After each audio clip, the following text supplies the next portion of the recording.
भाई क्या नाम है आपका? हमारा नाम बॉबी है। अच्छा। हमारे मित्र ने हमारा मित्र गोपाल सिंह जो शौचालय में जॉब करते हैं, अच्छा। उनका हमारे पास फ़ोन आया कि बॉबी भाई आप वहाँ पे चले जाइए, हाँ। वहाँ देखिए चौधरी साहब है ना, बंद हो गया जीआरपी में। अच्छा। कोई बैग एक चोरी हो गया। ठीक है, तो मैं वहाँ पे पहुँचा शौचालय पे। मैं कहीं फंसा हुआ था, मैं जैसे पहुँचा 10-15 मिनट में। पहुँचने के बाद में शौचालय पहुँचे। शौचालय से हमने जानकारी लिया कहाँ पर हैं, तो बताया जीआरपी थाने। जब हम जीआरपी थाने के पास पहुँचते वैसे गोपाल आ गए। गोपाल के साथ में मैं स्वयं गया अंदर, स्वयं गया बात करने।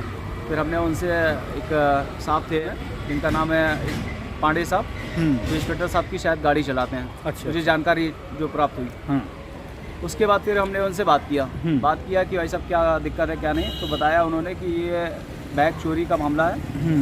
तो बैग चोरी कर ले गए थे ये लोग। तो ये रिक्शा वाला ये बैठा है ज़मीन में और ये आपका वो। ठीक। तो हमने उनसे कहा कि भाई साहब कि क्या हुआ है बताइए। तो बताया ये पैसेंजर को है ना बैग लेके चले गए थे, और जो लेके गया था वही लेके वापस करने थाने आ रहा है। इसकी रिकॉर्डिंग उनके पास होगी। तो थाने पे काफ़ी स्टेशन पे कैमरे वैमरे लगे होते हैं, तो कहीं ना कहीं रिकॉर्डिंग होगी इसकी। फिर हम जब बात करने गए तो सुनने आया कि कैसे छूटेंगे। हमने बात किया तो फिर बताया कि 15,000 रुपया मांगा। तो हमने कहा कि 15,000 रुपये ये कहाँ से देंगे बेचारे गरीब लोग। ठीक। तो उनसे बात हुई, जिससे उसकी सैलरी 6-7 हज़ार रुपया 8 हज़ार रुपया लगभग बनती है कटकटा के। तो हमने कहा कि ये 15,000 रुपये कहाँ से भरेंगे ये लोग।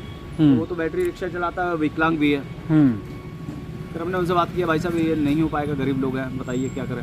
15,000 रुपये किसने मांगा था? तो वो एक इसमें थे पाड़े जी थे। अच्छा। तो और हमने उनसे ये भी कहा कि भाई ये शौचालय में देखिए लिखा रहता है कि अपने सामान की सुरक्षा स्वयं करें। और अंदर शौचालय में अंदर भी हमने कीलें लगा के रखी है कि कील पे अपना बैग है, अपना टांग लीजिए। और सबको बताते भी हैं कि अंदर वो लगी है, कील लगी है, अंदर आप है ना टांग लीजिए भैया। तो आप यात्री मानते नहीं हैं और मिसअंडरस्टैंडिंग हो जाती है, कोई भी किसी का बैग उठा ले जा सकता है। ठीक।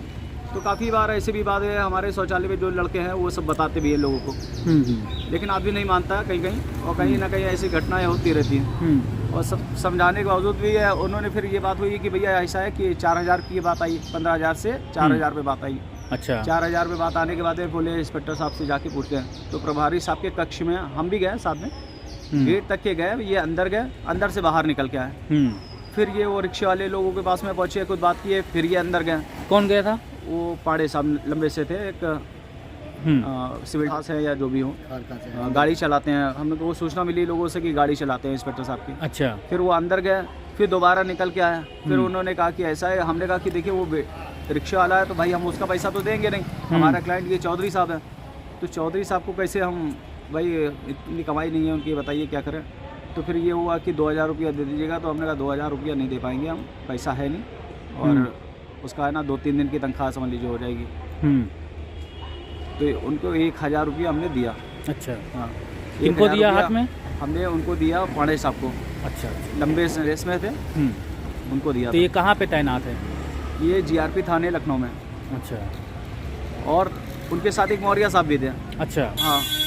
उन्होंने भी कहा कि आप पुलिस को मतलब नहीं समझ रहे हैं ना, पुलिस है ना गांजा रख के है ना बंद करवा सकती है, बेच सकती है, स्मैक में बेच सकती है।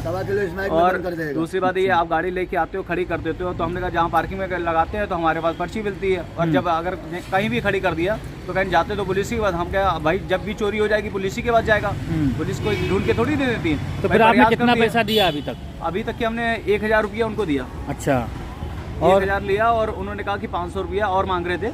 तो हमने कहा कि देखिए अभी है नहीं, सुबह का समय है, इसलिए शाम को अपना ले लीजिएगा, देख लीजिए भाई साहब।